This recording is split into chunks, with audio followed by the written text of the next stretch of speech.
What are we doing, baby? Look at my hands. Painting. Yes, we're painting, and then we covered our hair. So yeah, because you know the other day I had lots of paint scattered all over my hair. So ayan, dinalot namin ng plastic bag yung mga buhok namin. Dami kong pintura oh. So ayan, papakita ko po sa inyo yung aming ano ito po yung bedroom ng anak ko, pinipinturahan namin para ito kay Anthony. See right there, there's my baby. Baby, look at mommy. Okay, see.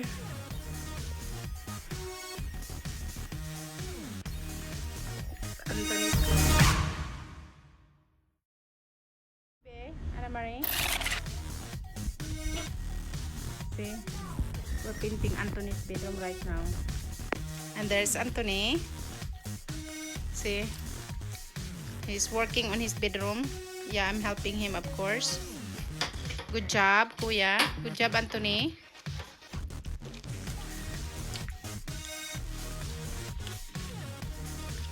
Yeah, this is the before. Right there. Before. After. Oh no, before. Still before. Okay, that's the before.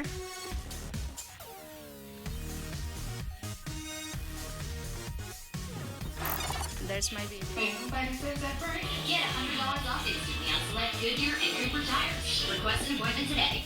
At Outback, Steak and Lobster is back.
Hi friends, so we are on the way going to the market, actually supermarket. It's either Target, Kohl's, or more Walmart. So depende. So I might gonna stop also in Walmart kasi meron silang MoneyGram doon. Minsan doon din ako nagsisend. So ayun. So depende kung makahanap kami doon ng mga bedsheets lang naman, at saka actually most of the is bedsheets lang naman ang kailangan ni Anthony para sa room niya. Kasi nga nagpalit na siya ng bed, binilhan ko siya ng table at saka chair para sa kanyang bedroom. Kung matapos na siya, baka ipakita ako kung gusto niya, pero kung ayaw niya, okay lang din. Kasi simple lang naman, yung typical lang na room na pang lalaki, ganyan. So, yun po. So, punta na po kami dito, malapit na kami. Siguro stop by muna kami sa Walmart kasi madadaanan lang namin dito. Malapit lang po talaga ito sa house namin. So, yun. Marami kasing mga sale ngayon. Sa Kohl's din, marami akong gustong doon exchange mga nabili ko. So dinala ko din dito sa sasakyan yung kailangan kong ipa-exchange. So tingnan natin kung saan muna kami mag-stop. Siguro depende kung saan mas malapit. Ang mas malapit talaga na madadaanan ko is yung Walmart. So siguro sa Walmart muna kami. After that magpunta kami ng Target kung may time pa kami, or punta kami ng Kohl's kasi yun nga mamimili kami. Hello friends, okay, nandito na po kami, which is dito po kami sa Walmart. Dito muna kami nag-stop by kasi nga mas malapit siya. At ayun, look at my daughter and I were matching actually with our clothes. So typical, gusto niya minsan ganun siya. Siya actually ang gusto siguro niya yung test ng fashion ko kasi minsan gusto niya yung gumaya din. Yung magparehas daw kami ng suot. So, si Anthony yun, naghahanap siya ng mga pillows. Gusto niya bumili ng mga bagong pillow. So, bibilhan ko siya ng mga pillow dito sa Walmart. Mayroon siyang dalang sariling pera. Sarili niyang pera ang gusto niyang spend. Sabi ko, good. So, kung yun, dito ko na lang siya bilhan sa Walmart ng mga pillows. Mas mura siya ng konti, 'di ba? So, yun, hindi naman sa yun. Basta magandang quality, doesn't matter saan mo bilhin. Kasi sa Walmart gaganda naman din ang quality. So, hi friends, ayan. Dito po kami nagtitingin, naglalaro. Tingnan si Anthony, gustong-gusto niya yung ball na yan. Actually, yan, pang exercise. Gustong-gusto niyang bilhin, laruan niya. May sarili siyang dalang pera, so bibilhin daw niya kung kasi gustong-gusto niya talaga. So, sabi ko, sayang naman yung pera niya, hindi naman niya kailangan yan. Wala, gusto lang talaga niya maglaro. So, yun. Siguro bibilhin niya yan kasi yan, tingnan mo siya, obsessed talaga siya dyan. So, I think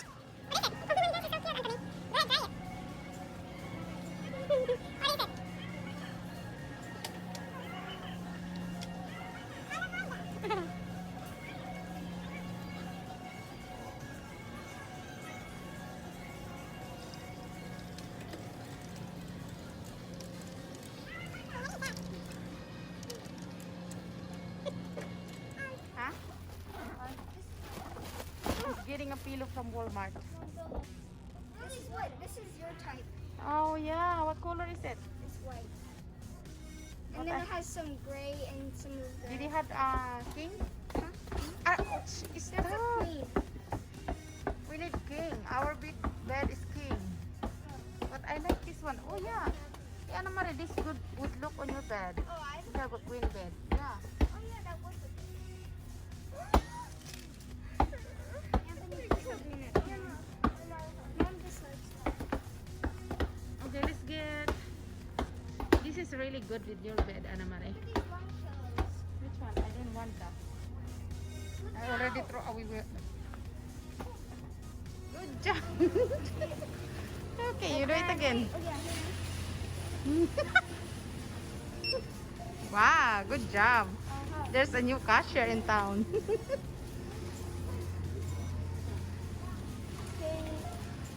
I need to put my stuff. Okay. You buy two? Huh? Good job, Anthony. That's one. Okay, there it is. I'm good at this. Okay, you do it. Good job.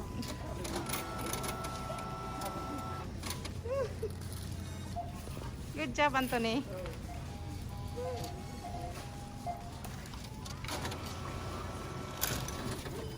Very good, Anthony.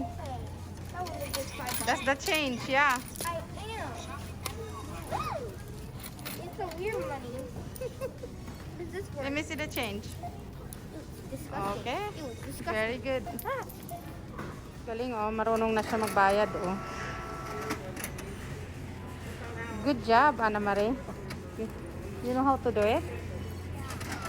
Very good. You don't want to accept your money? yeah, they did. Okay. They will not give you money. Oh no, they did not give you. Hello friends, welcome back again to our channel, Christine's Vlog. So, nakarating na po kami galing sa supermarket. So, tonight, magluluto po ako ng sayoti, guisadong sayoti with sardines. So, ito po yung sayote. Medyo nabili ko na po ito mga few days ago na. So, kailangan ko na siyang lutuin. Kung hindi ko siya lulutuin, masisira. Sayang naman, 'di ba? So, yun. Hugasan ko muna siya, tapos ikakat ko. Ipipil ko muna kasi syempre yung balat matigas, diba? So, here is my garlic for my sayote. And here is my dried seasoning. So, ayan po sila. Nilagyan ko ng paper towel kasi I'm sure tatalsik yung pagisa ko ng sardines. So, tatalsik siya. Ang hirap magpunas, diba? So, nilagyan ko na lang siya ng paper towel. Bahala na lang. Mag-aksaya ako ng paper towel. Kaso, gusto ko kasi, hindi nagtatalsik. Yung kaso, ganun ang diba? Ang sardines. So, ayan yung aking, I love garlic kasi kaya medyo marami. Ito yung ating sayoti. Or hoho, or hoho daw ito. So, Masarap itong gisa na ano sayote, masarap siya. Excited na ako. Tapos paparisa natin ng fish. Okay. So ito po yung ating sardines. Maliit lang siya na sardines ang hinalo ko. Kasi yun lang ang available. Meron ako. Wala na pala akong sardines. Turn off. Okay.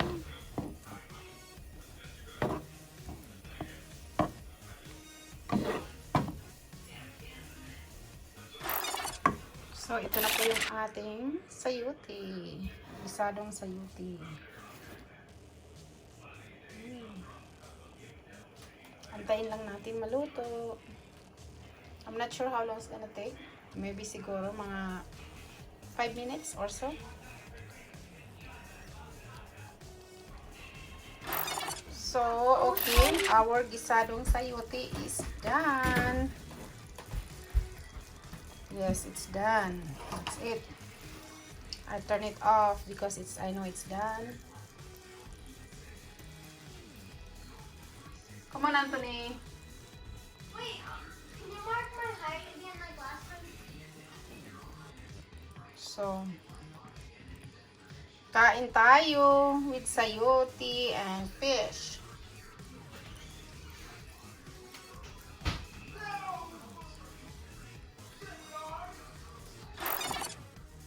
So friends, ito naman po yung pagkain ng mga anak ko at asawa ko. Nag-bake na lang po ako sa kanila ng chicken. Simple baked chicken lang po ito with carrots.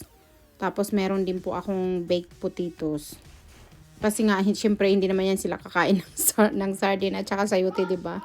So ito na lang po ang kanilang dinner. Baked chicken.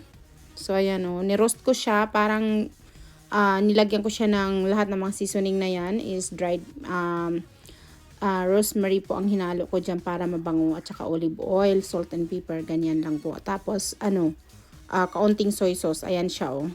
Tapos ihahalo ko ulit po yan dyan sa chicken na yan. Yun po yung paggawa ko ng baked chicken. Parang tinatanggal, hinahango ko siya tapos ano ko yung sauce and then ibabalik ko siya para maging malapot yung sauce niya, mas masarap pag ganun. So, ito.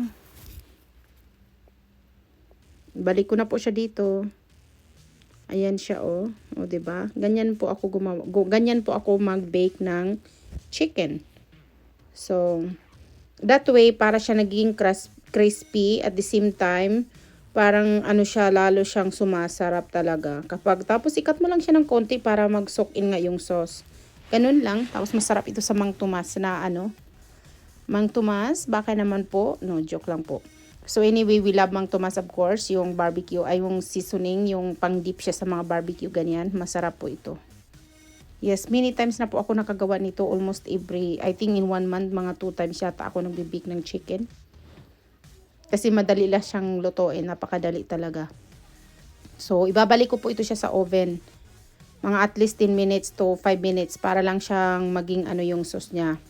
Pabawasan natin yung sauce. Mas masarap kapag ganun ang gagawin nyo sa chicken. Kumbaga, it takes time talaga. So, here's our roast chicken and it's done. Look at that sauce. Isn't that good? Looks gorgeous.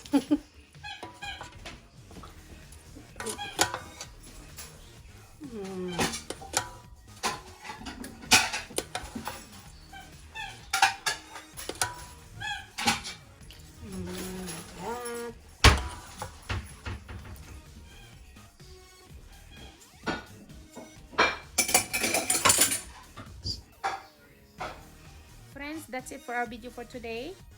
At maraming salamat po sa lahat po ng nanood ng aking mga videos. At kung nagustuhan nyo naman po ang aking mga videos, please paki-like naman po. At pwede nyo rin pong i-share sa mga kaibigan ninyo, mga relatives, ganyan.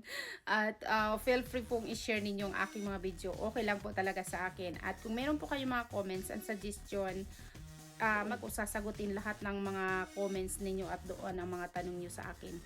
So, yun po. Maraming salamat again. And, by the way, sa lahat po ng aking mga bagong subscriber, maraming salamat po. Na-appreciate ko po talaga kayo. And, welcome sa ating small channel sa Christine's Vlog.